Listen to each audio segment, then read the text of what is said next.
Hello, Shakhar Pelled, freelance translator since 1985, sharing with you some insights about the industry, the art, and the profession. And now I'd like to speak about the obverse of what I spoke last time, where I discussed the way that end clients and MLVs are pushing down prices even by cutting quality. So now I want to ask the obverse question. They are still seeking all the time quality translators. They're not saying, okay, we don't care, just give us a linguist and that's it.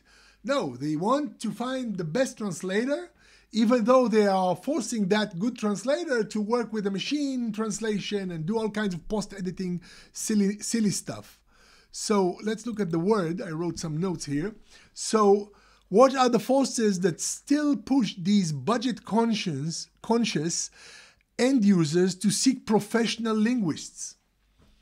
Why not, just say, okay, from the outset, okay, we have enough, we don't need professionals. Any language speaker can do the machine editing. Nobody cares about the end product because it's actually, we don't really, this whole process sort of says, okay, we are willing to settle for quality that is less than the most professional translation. So what is their concern? Is it legal liability? Maybe because, some machine errors which a non-translating linguist would not catch because the machine has used an alternative word which is completely out of context, and it's still okay. It sounds okay to the speaker of the native language, and that could be a legal liability. So maybe they're saying it's a legal liability. That's why we need a proper translator, so that the translator can actually see that the word is the right word in the right context. But then we can insure against legal liability.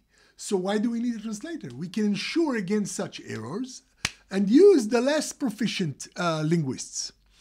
So why bother with a good translation?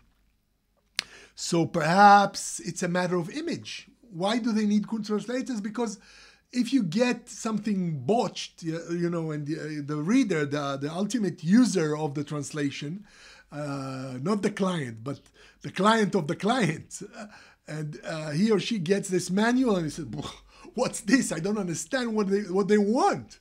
So maybe this sort of impinges on the image of the company, like it's a big company and it's, wow, that's the kind of stuff that they put out as manuals.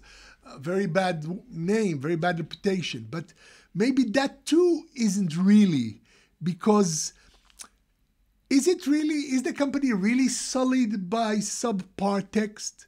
Don't we expect brochures from like China to sound a bit weird? Like, okay, so we know they don't speak English that well, or certainly they don't speak, Hebrew. So they went through a translation company and somebody botched it somewhere along the way, and we as the end users get this manual that's a bit weird and incomprehensible, but we have lower expectations. So we say, okay, but the product is great and it's very cheap as well.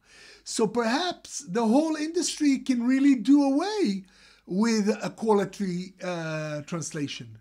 It doesn't need quality translations. It needs good enough, and with the occasional blip that causes havoc that we can insure against, and we're done.